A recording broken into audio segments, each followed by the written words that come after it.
This is a pedal-powered grain mill and a pedal-powered maize sheller, which help to reduce the burden of processing maize in Guatemala. And these are the things that you could find in Carlos's workshop. If you went to Bernard's workshop, this is what you would have seen.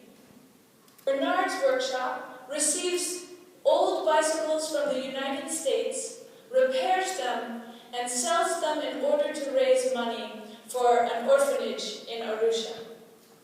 So Bernard had a lot of experience with bicycles, but not with bicycles as machines. So at IDDS, he was very interested in what he could learn from Guatemala and Carlos. And he also learned about the design process and how to create technologies from your mind. So one of my students went to Tanzania and visited Bernard just a few months after the summit was over. And she saw that Bernard too had created a pedal-powered irrigation pump. This is a different kind of pump than the one that Carlos had made, but it works great. And in fact, I was at Bernard's house 3 weeks ago, and that's how we got our water. He also created a windmill. He and his colleagues in the workshop loved to listen to music when they work, but the batteries were so expensive. So he thought, perhaps I could make a generator to power our radio. And if you look very carefully at the top of the windmill, you will see a bicycle wheel, which is the heart of this machine, and then he just built everything else necessary to generate electricity. This is a device that Bernard invented, which is a pedal-powered hacksaw, and I'll show you how it works.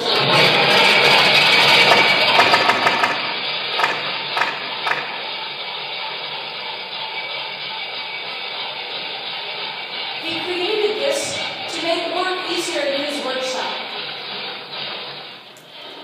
He also created a pedal-powered drill press. You can see how bicycle parts are used to raise and lower the stand, and then you just come up to the press, sit down, and start pedaling, and you can drill holes.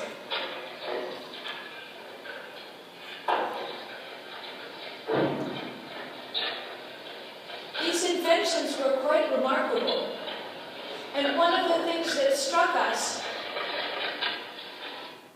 was that IDDS wasn't just about technologies.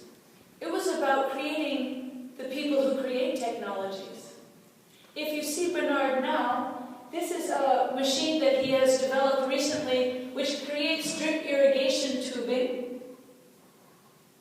And this is Bernard now teaching other people how to be innovators, designers, and inventors. So we recognized that the power of IDDS was not just the technologies, not just the design process, but the transformations that we could make in people. So I would like to invite some of those people up to share briefly some of their experiences at those IDDSs as well. So perhaps Kenny and Crossman and Mariana would join me here as well.